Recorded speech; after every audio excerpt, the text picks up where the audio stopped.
My name is Jacob Luigi. This is Psychology 202A, Relational Psychology, and this is my presentation on attitudes reflection.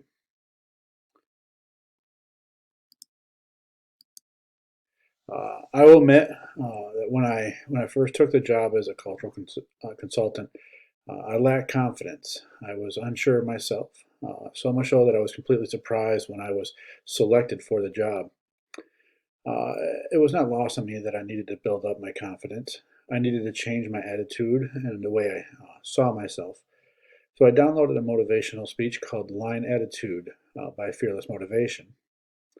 I listened to the same speech over and over again, almost on a daily basis. At one point during the motivational speech, one of the voices explains what attitude is.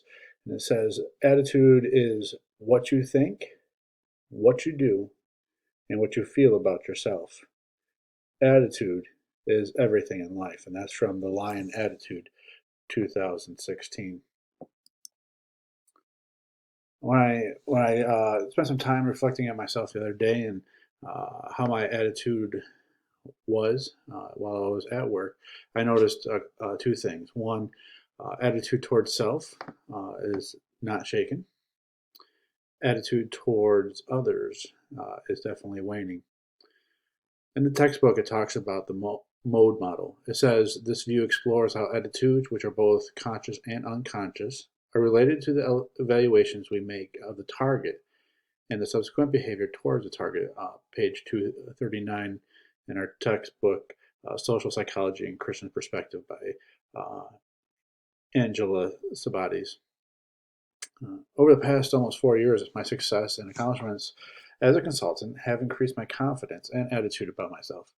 When I am the target, I see someone who is capable and actively engaged in the situation. However, my attitude is affected when I make certain members of my leadership team the target.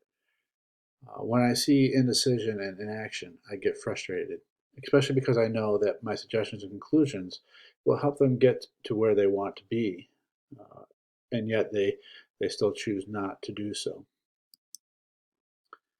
Uh, this creates or causes me to go into this form of isolation.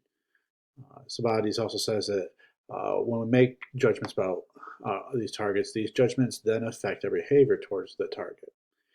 I have noticed that over time, those leaders who have demonstrated an unwillingness or a lack of capability to change, that I've grown more and more frustrated with.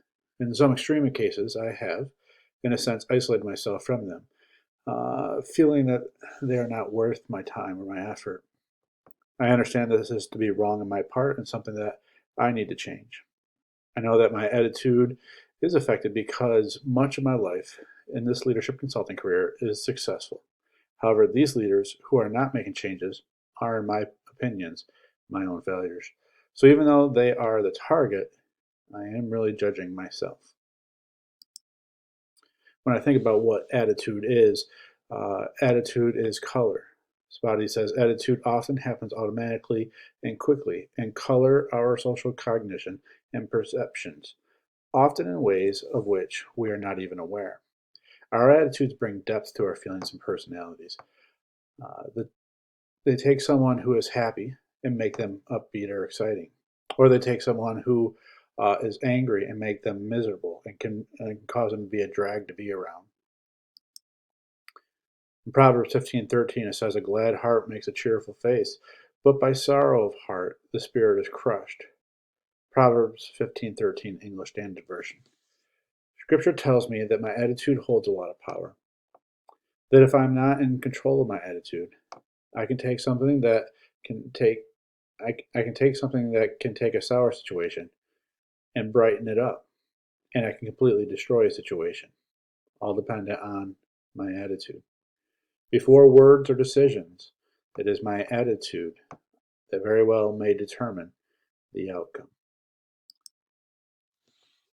Some of my references for this presentation include uh, Angela Sabates' Social Psychology and Christian Perspectives, and Team Fearless, The Lion Attitude, which I retrieved from youtube.com. Thank you very much.